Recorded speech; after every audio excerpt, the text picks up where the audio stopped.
Draga djeco, danas ćete naučiti kako napisati veliko i malo tiskano slovo Lj. Prije nego što krenemo, otvori udžbenik na 58. i 59. stranici i poslušaj sljedeću rečenicu. U rano proljeće najljepši cvijet ljubičastom bojom ukrasit svijet. O kojem se to vjesniku proljeća radi, znaš li? Pogledaj ove dvije sličice i ispričaj mi što vidiš na njima. Prije nego što krenemo dalje, promotrit ćeš sljedeće sličice i reći o kojim se stvarima radi i gdje čuješ glas Lj. Što vidiš na slici? Što je ovo? Ovo su polja. Gdje čuješ glas Lj? A ovo dobro znaš, jer se radi o ljubičici.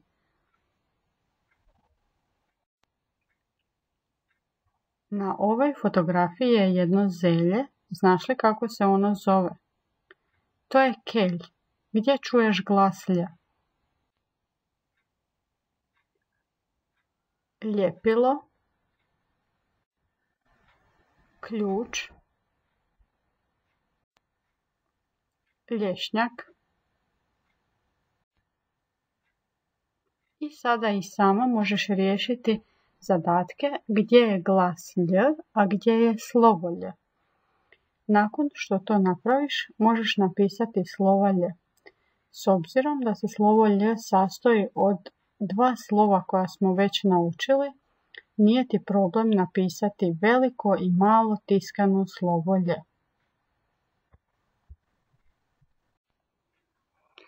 Sada kada ste napisali veliko i malo tiskano slovo Lj, možete okrenuti na sljedeću stranicu 59. u svome udžbeniku. Hajdemo pročitati rečenice. Volim Ljubicu.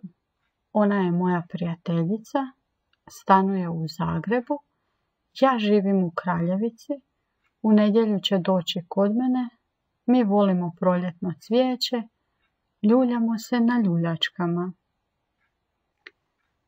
Recite mi, znate li u kojem mjestu živi Ljubica? Tako je, ona stanuje u Zagrebu. Pa riješite zadatak u gornjem desnom kutu u kojem piše zaokružujem mjesto u kojem živi Ljubica. Rekli ste da je to Zagreb. Sada promotrite.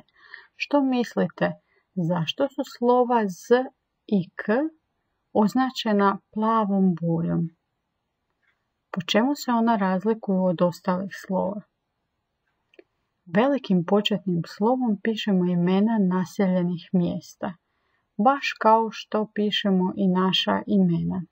Zapamti, imena naseljenih mjesta pišu se velikim početnim slovom. Hajdemo sada imenovati što se to nalazi na sljedećim crtežima. Što vidite na prvom crtežu? Ovo je gljiva.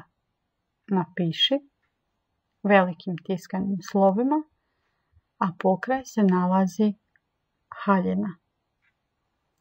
Sada ćemo odgovoriti na pitanje tako što ćete napisati velikim tiskanim slovima odgovor na pitanje što rade Željko i Olja. Promotri, što oni rade?